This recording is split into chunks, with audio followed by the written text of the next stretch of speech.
Ժորժան, մի բան պիտի պատմեմ, այսօր մայիսի 9-ն է։ Ուրեմն այսօր այդ վարչապետի խորհրդականն էի։ Եվ որ հրավիրեցին իրան Մոսկվա, ինձ ասում է, բան Կարապետյան, ասում է, գիտես չէ, ասում է, իմ պապը գնացել է պատերազմ, ասում է, անհայտ կորացել։ Հիմա երկրի ղեկավար եմ, ուզում եմ պարզել ինքը որտեղ է, ինչ է, ոնց է զոհվել եւ այլն։ Ասի, պարոն վարչապետ, ես քեզ մի բան պատմեմ։ Ու դու զգուշ մնա։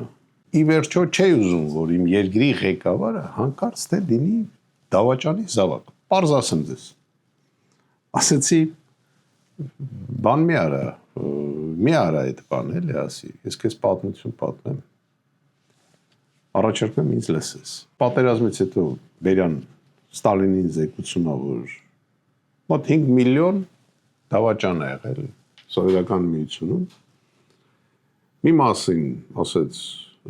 մի մասը զոհվել են հենց պատերազմի ժամանակ, մի մասը գնդագահարվել են, մի մասը կախաղան են հանվել, մի մասն էլ ինչ որ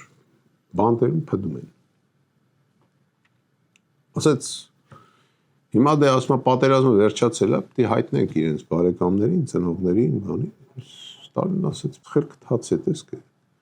Հա, 5 միլիոն ասում է դավաճան է եղել։ Բայց դու չես մտածում, որ այդ 5 միլիոնը կարող ամեն մեկը 2-3 երեխա ունենա կամ ծնողներ ունենա կամ բարեկամ ունենա ի վերջո։ Չես հասկանում, որ իրականում դրանք դառնալու են 15 միլիոն։ Ու մեր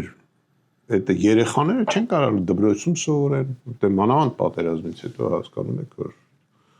դավաճանների զավակները եւ այլ հիշում եք այդ Ֆրանսիայում, որ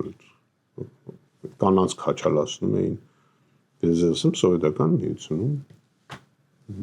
եթե ընկավեդ են չհասցներ դրանց թաքցներ, կտանք սպանեին։ Ասես խելք թաց է, դες կերես մեկավ քաղաքացիական պատերազմ ես ուզում։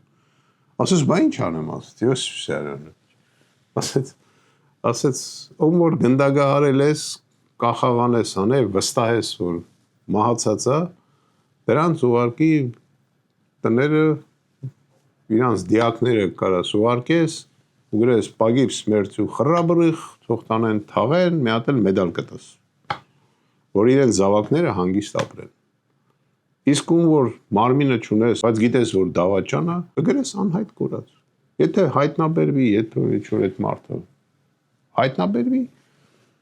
այն ժամանակ որոշում կայացնենք ինչ անենք։ Հասկացար, ասես ճիշտ այդպես, գնաց, ու տենց սկսեց գրեց, որ այսքան մարդ անհայտ կորած։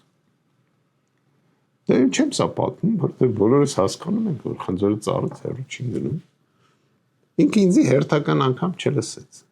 Գնաց սկսեց դրանով զբաղվել, չգիտեմ, հարցում արեց, թե գնաց դիմեց, հերջում էլ տեսակ, ասում է տեսակ ինչ լավ։ Տեսար, ինչ եղավ